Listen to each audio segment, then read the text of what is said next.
This is Jackie with All Access, and I'm here with Phil and Ben of Neck Deep, and we're here at a very stormy, spooky Warped Tour. Not quite yet. It's coming. It's on its way. It's in the post. Like, the dark clouds are coming in, but it's not raining yet. Oh, we can dispel those dark clouds. We can just say, fuck you, yeah. And the clouds, we're going to do a rain dance. What's the opposite of a rain dance? It's not a sun dance. We're going to do a sun dance and make the clouds disappear. You're going to rock their world. That's right. I always wonder, in 2014, where pop punk music works in the music scene. What made you get started, and how do you feel that pop music fits in? I think we all got started from a young age. It's one of those things where I think pop punk is a kind of a youthful genre. So you kind of get into it when you're young. So I think it's coming back around now. So a lot of kids are nostalgic, and it's a good thing. And but I think the people who got into it in the early 2000s, they're all in bands now, and so that's like the next wave of things.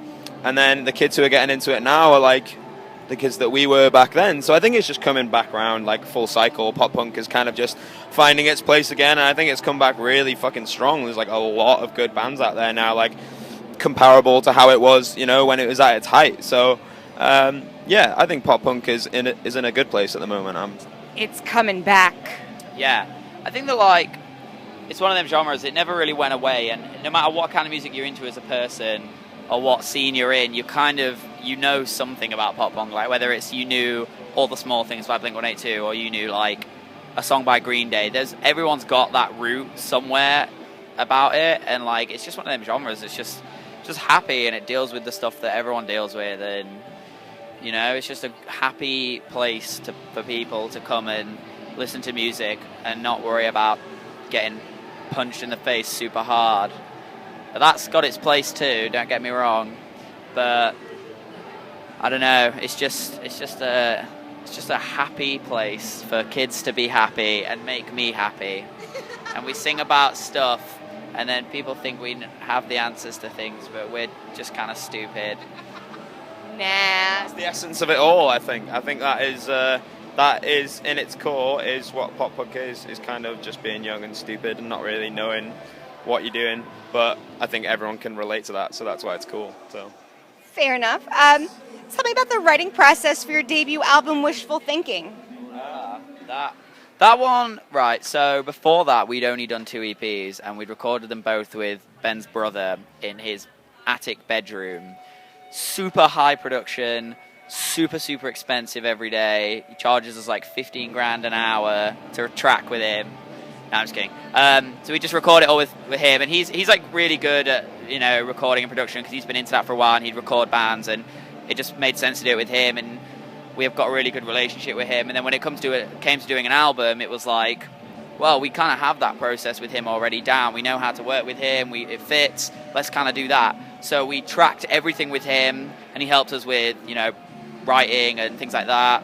And then we kind of, for the first time, sent things out to different places to kind of bring it up a bit. Like the guitars got reamped somewhere else, and like the mix and master was done elsewhere, but the root of it all was done just with him in the bedroom. So it's like it was just another like kind of almost like a budget project for us. Like it was no different than anything else. It was just like, oh fuck, we need to write an album now, so instead of writing one song we're writing 10. Okay.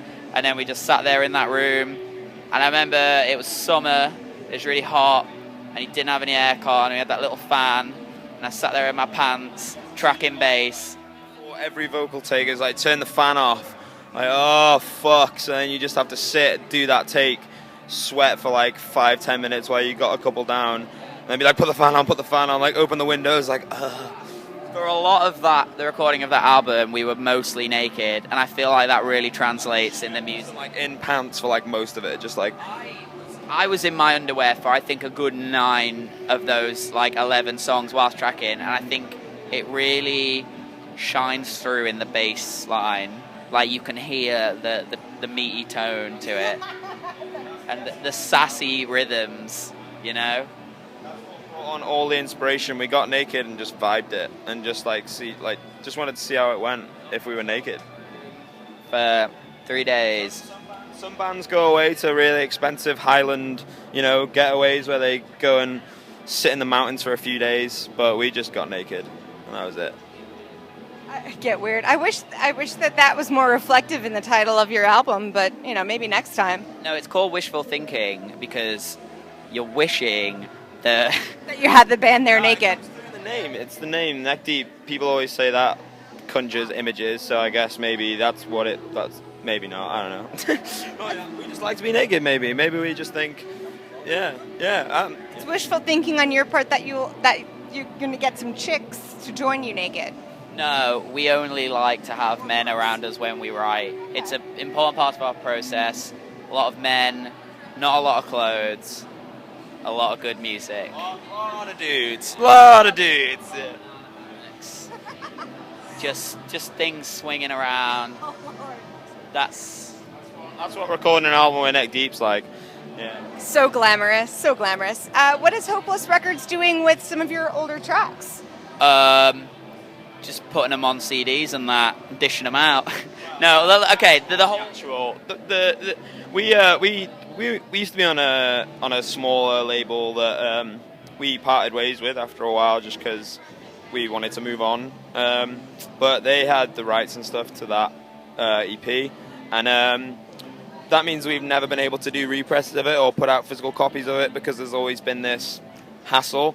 And we wanted to release represses of it, because people wanted hard copies of it because it's a popular, our 2 EPs are popular. People still love those. So it was always a hassle. We could never really go about printing physical copies without there being some sort of back and forth. So we ended up just buying the rights and saying, yeah, fuck it. We want to put out our own music. Like, why should we, why should someone else have our music? Like, this is ours. We should put it out.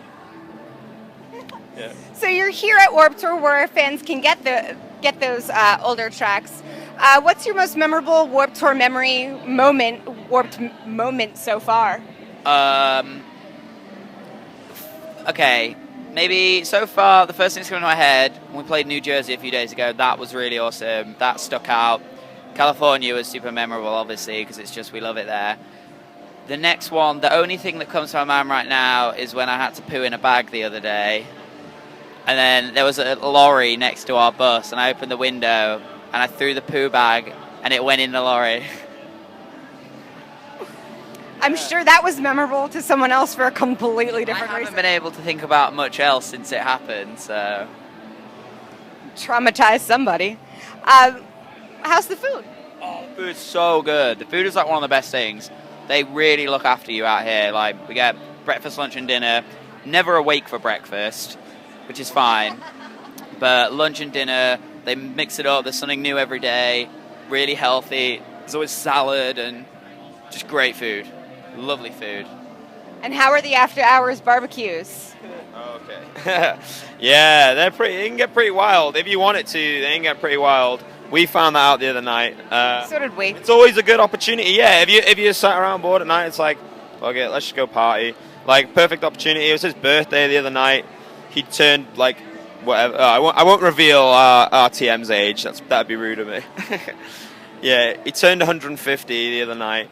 And then, so we were partying, and that got out of hand. And we all ended up in a bit of a mess, which was fun, though. And we ended up having a little rave on a French dude's bus. That was fun. Yeah. Well, my birthday's coming up, so we might have to bring that back. He doesn't remember. So I noticed at least both of you have tattoos on your arms. Are they and legs? They're fake? They rub off. On every day. They're transfers. We get them from Walmart.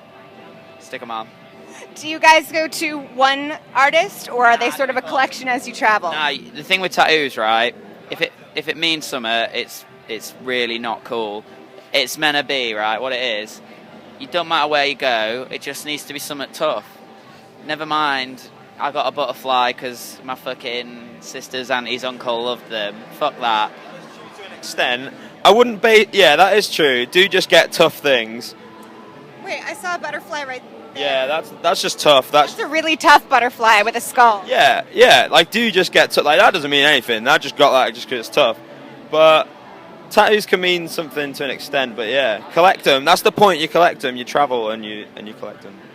Let's get them like different places in the world because that's kind of cool. Being serious though, but I love it when in interviews people say like, "Oh, what does that tattoo mean?" And I'm like, "It doesn't mean fucking anything. It just looks cool. Like, it looks tough. Like, what the fuck is a fucking crocodile with a skull?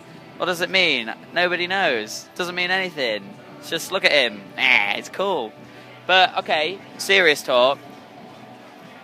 I do have a couple tattoos that mean something. We all got this little koala that says ND Down Under when we was in Australia. That has a lot of sentimental value.